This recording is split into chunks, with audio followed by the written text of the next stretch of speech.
हरि ओम तत्सत श्रीमती रामचंद्राय नमः। देवियों सज्जनों, पुष्पम एस्ट्रो में आप सबका स्वागत है। आइए आज मकर राशि की जातक के बारे में चर्चा करें। मकर राशि काल पुरुष के 10th भाव में होता है, जहाँ कर्म के बारे में विचार किया जाता है। यहाँ एक बात उल्लेखनीय है कि किसी भी राशि का कुंडली हो, उसमें 10th भाव के अधिपति जो होंगे उसका और 10th भाव का विचार किया जाता है। लेकिन कर्म के लिए मकर का विचार करना आवश्यक है, चाहे मकर राशि जिस किसी भाव में हो, लग्न में हो, छठा में हो, अष्टम में हो, उसका अलग फलाफल होगा, लेकिन उसका विचार किया जाता है। यहाँ मकर राशि लग्न का द्योतक है, जिसके अधिपति शनि होते हैं।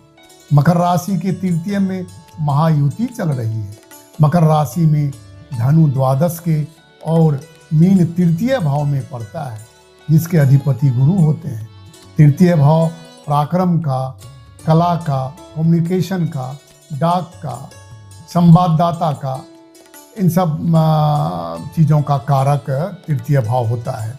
लग्नेश शनि का तृतीय में पराक्रम को दिखाता है। यदि लग्नेश तृतीय में हो, किसी भी लग्न का लग्नेश तृतीय में हो तो अति पराक्रमी होता है। पराक्रम का पराकाष्ठा दिखाता है ऐसा जातक। निज बाहु का उपयोग करता है। तृतीय भाव बाहु का भी है, छोटे भाई का भी। तृतीय पंचम में गुरु वहाँ के कारक हैं, फिर भी तृतीय का पंचम गोचर विद्या में व्यवधान दिखा रहा है। अगर तृतीय का किसी शुभ ग्रह से संबंध हो जाए तो उस शुभता को कम करते हैं।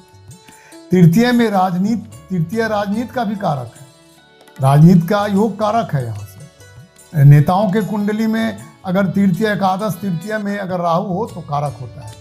युति के सभी ग्रहों की दृष्टि नवम भाव भाग्य भाव पर है। खास करके बुध की दृष्टि, उच्च की दृष्टि भाग्य भाव पर है, जो उनका मूल त्रिकोण का घर है। फलतः भाग्य फलीभूत होंगे। लेकिन राहु का भाग्य भाव पे दृष्टि से भाग्य में अवरोध होता है, रुकावट आता है, किसी किसी काम में रुकावट आता है।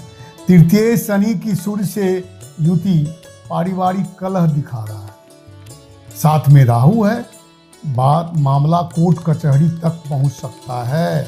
खस्तेश बुध का भी सहयोग मिल रहा है, इसलिए अब तो समय राहु का विशेष हो रहा है और 14 अप्रैल से स्थिति में सुधार परिलक्षित हो रहा है। परंतु अष्टमेश का चतुर्थ में आना, वहीं घर से बाहर जाया जा सकता है। हो सकता है झंझट के कारण कुछ दिन आप बाहर चले जाएं या किसी कारण से बाहर चले जाएं, क्योंकि अष्टमेश का चतुर्थ में आना शुभ नहीं है। माता के स्वास्थ्य का भी ध्यान रखना पड़ेगा। मगर मकर राशि का सूर्य अष्टमेश होता है और चंद्र सप्तमेश होता है। अशुभ प्रभाव में दोनों मारक हो सकते हैं, परंतु सूर्य को, चंद्र को अष्टमेश का दोष नहीं लगता है।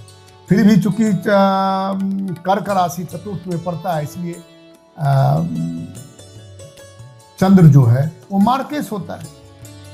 मकर राशि वाले के लिए मंगल चतुर्थ एवं एकादश भाव के स्वामी होने के नाते अशुभ होते हैं। सप्तम में नीच का मंगल मारक का भी काम कर सकता है। तृतीय का राहु नीच का मगर राजयोग भी देता है। सप्तम दृष्टि भाग्य भाव पर, फलतः भाग्य में बाधा संभव है। मिला जुला असर है मकर राशि वालों के लिए। लेकिन अब सूर्य का बदल जाना, फिर गुरु का बदलना, बुध का बदलना, शुक्र का बदलना, धीरे धीरे इसमें सुधार होगा।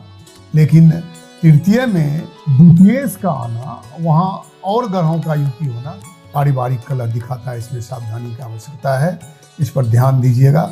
दशरथ कृत शनि स्तोत्र का पाठ करें, हनुमान चालीसा का नियमित पाठ करें। शनिवार को सुंदरकांड का स्वपरिवार समवेत स्वर में पाठ करें, श्रवण करें तो लाभ होगा। आज इतना ही। बहुत बहुत धन्यवाद।